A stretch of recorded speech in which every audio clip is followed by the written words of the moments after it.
But then like when it comes to weddings, people are like, it's not a real wedding, so it doesn't matter. That just shows how snobby everyone is in this industry.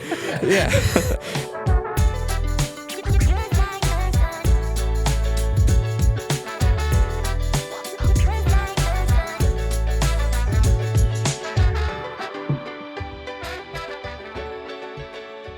Welcome back, everybody, to the Gimbal Guys podcast. I am Sam. That is Nick. And today we're diving into an unknown topic for me, which last time we were... Well, we've never even done this. We haven't done it this way. Yeah. Last time I presented a topic to Nick that he had no clue about going into this. Today I'm flying blind, and we're just going to talk about something in the wedding industry and see how it goes. I prefer to be the one that's coming in blind because I just feel like I can be more natural just riffing off of random things. Yeah. And when I'm like too prepared, it just feels scripted, and I don't want that for this. So this could be like 5 minutes, it could be 50 minutes, so buckle up. It's probably going to be a shorter one. So here we go. I have one overall question, and then I have a couple sub things here. Okay. But it's something to my knowledge, you haven't done. I've done a couple, but they're related. So the overall topic is related to styled shoots. Okay. Have you done one? No. Okay, I didn't think so. So should photographers/videographers be using styled shoots as promotional contents? And before you answer the obvious answer, there are a lot of caveats. I'm going to answer the obvious answer. Yeah.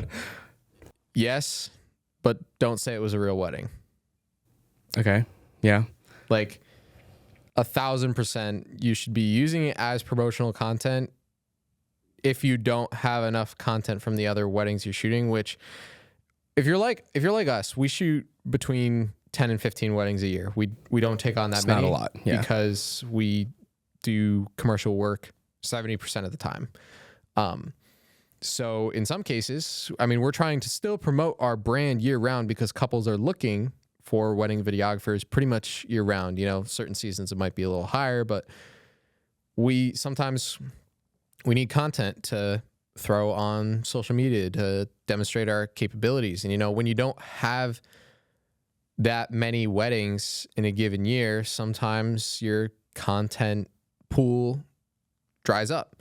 So I think in those cases, it's completely fine to use it as promotional purposes with the major caveat. The major caveat is you have to say it's a styled shoot, because if you're setting the expectation that that's a real wedding when you weren't shooting those things under the same pressures as a real wedding, but also you also don't want to give couples a distorted perception of what a wedding is or what their wedding might be, because, you know, sometimes there's styled shoots where they're doing very extravagant floral displays or something like that, where vendors are flexing their design capabilities.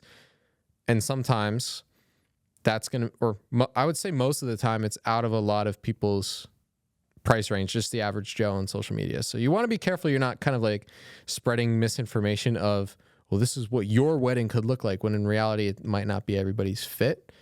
But I think it's fine to post it as long as you just make that disclaimer. Okay. Yeah, no, you said a lot to unpack, all of which I agree with completely. So the few things that I will say that are in line with what you were saying is, I think the main reason that people do or participate in these style shoots is essentially to practice and kind of like level up. It's to capture content that you wouldn't normally be getting for a lot of people. And I'm not going to say it's for any certain like level of skill. Like beginners can do style shoots, professionals, 10 years of experience, 20 years of experience can still be and still do participate in these style shoots. So it's really for anyone who just kind of wants to practice and, you know, practice things that you want to try out, new techniques, new whatever. New poses. Yeah. But I will say on the flip side, to somewhat play devil's advocate here, the key thing that you definitely hit on is it's all staged, completely staged. Everyone is just there, like you said, to kind of flex their creativity. So they have all the time in the world to set up these really nice looking things, and you're just there to capture essentially the bridal portraits, the couple's portraits, a couple of like tablescapes and like some stationary details here and there. But it's all going to be staged. So what you're posting on your feed and like the content that you're capturing out of this, some people, not me, but some people could argue that it's content that you didn't necessarily earn. And I say that with quotes because on a real wedding, again, you touched on the pressures that are associated with real weddings and capturing live events in general. Yeah. This style shoots do not prepare you and like do not teach you skills for live event capture. It teaches you and practice skills for like the couple's portraits and details, like I said. So being able to post these immaculate things because the time was taken to set all this up and, you know, act like you were able to get all this, even if you disclaim that it was a styled shoot, some people could still say like, you're promoting this high quality content, but in a real world scenario, in a wedding that might actually look like this, you might not be able to capture this exactly the same way because of the associated pressures to capturing the live events. Might not be perfect lighting. There might be somebody in the shot or something else that's different. So it's like you can't translate that exactly. Something I also thought of too, why you probably should be doing style shoots, and I'm thinking because I haven't done one personally, but I'm like, all right, we should do a few of them, because in situations like us where you're like, again, leveling up. You want to show what you are capable of, even if it is set up stage. You want to show what you are capable of, and you want to show the kinds. I'll use this loosely, but you want to show the kinds of weddings you want to be filming. So if you want to be in that luxury market, but you haven't filmed a luxury wedding yet, you should probably do a luxury styled shoot, right, to attract your target customer.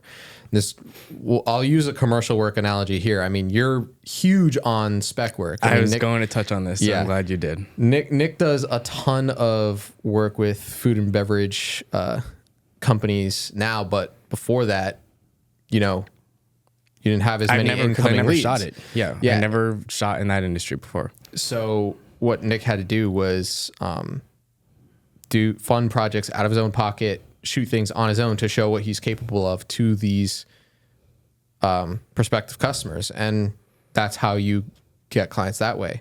In my case, I do a lot of travel and hospitality work, and I didn't have the biggest portfolio of that for a while, but over the course of the last year, 2 years, I've been able to kind of build that up a little bit more. I mean, you did your own version of spec work in a way. Yeah, kind of. So that's a styled shoot is just a spec project for the wedding industry. Exactly. I completely agree with that. And it's not just, I think spec work is more common in videography and photography across all industries. I think wedding stuff, you don't think about doing spec work as much if you're not a videographer, photographer. But it's important for you as a florist or as a planner or as... give me another vendor as well to do kind of practice work or spec work to attract your target client. I think another thing, another reason we probably should be doing them is for the vendors who are participating, it's a networking opportunity as well. Yep. And you should take advantage of that just as strongly as you're taking advantage of the videography, photography practice. It's not more. Yeah, honestly, more. Sometimes you're creating that content not even for yourself. Sometimes you're creating it for those people to strengthen that relationship. Yeah. So, at a style shoot, there's going to be 4 or 5, just a handful of other photographers or videographers. And you're just going to be paired up with some couples, and you're not going to spend a ton of time together shooting. But, in all those in-between moments, you chat and you spend an hours together just talking. So make friends with them, be nice, network, and learn about them, exchange business cards. Yep. And being videographers, I think we could actually really take advantage of style shoots because I think they're more catered towards photographers. So bring in videography, sort of. It would be easier for us to network because we do something they don't do. Yeah. Whereas they're all just separate. competing within each other to like network with each other. Whereas we're like, if we're one of the only videographers there, then it's like, okay, if any of them need a referral for video, we're the only ones there. Yeah, you're the only guy. Yeah, I mean it's huge for practice. I think there's a lot of people who put like, I think styled shoots for weddings are put in kind of like a darker view than spec shoots in any other industry. They are. Yeah. I think spec shoots in any other industry are celebrated. It's like you should do Exactly. it, creative freedom, things like that. But then like when it comes to weddings, people are like, well, it's not a real wedding, so it doesn't matter. That just shows how snobby everyone is in this industry. Yeah. Everybody thinks one thing or the other in this industry, which is, I guess, why we have this podcast, because we have opinions too. But our opinions are you should be more accepting of different ideas in the industry. So, I think style shoots should be embraced, utilized more, network with people. We're all about working together as a team. So you want to make sure you're building those relationships. And if you don't have any relationships, or even if you just need to like work on your people skills too, directing, working with other vendors as a team, style shoots are a great way to practice that. That's a huge part, because like in the beginning, especially, no one's really good at directing and like posing people.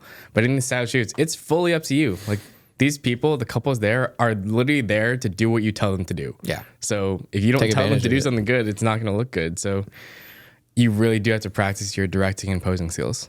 Mm-hmm. Yeah. What else you got for me? That it? Nothing. That's kind of it. Cool. Yeah. I mean, if anybody else has kind of like questions about style shoots or different takes we may not have explored, I'd be curious to hear it. But I mean, to be fair, we don't have a ton of takes because we aren't super well versed in them. Nah, I think I'll say it right now. I'll say it on the air. I think we should do at least one style shoot in 2025. At least one. If anything, just for fun. Yeah. Just to add something to the portfolio that we haven't done before. I mean, we're always going to feel even the creative obligation. On our real weddings, the day of, night of, whatever, sometimes morning of, like we'll group together and be like, okay, what posing do we want to experiment with today? Like, instead of trying like trial by fire on day of, we could be practicing on the styled shoots. Yeah. And I mean, we've talked about the whole style consistency thing before, but I mean, this year specifically, pretty much every wedding film we've produced, we've tried to sprinkle in like a little something, whether it was literally just one different pose that we haven't done before or some different editing trick. Like we've tried to just add a little bit here and there to just see what sticks.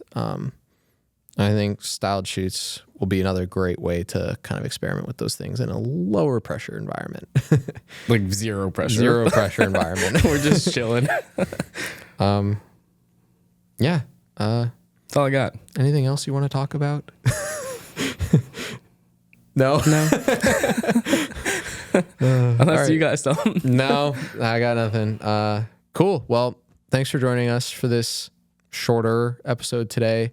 Hope you're having a good commute to work, good workout, wherever you listen to this or watch this. Maybe you're just chilling in bed today.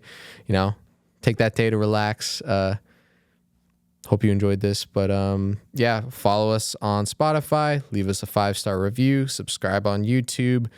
Follow us on Instagram at SeaMount Weddings. And if you're going to book a 2025 or 2026 wedding with us, send us an inquiry at SeaMountWeddings.com. That about does it. We will see you in the next episode. Bye.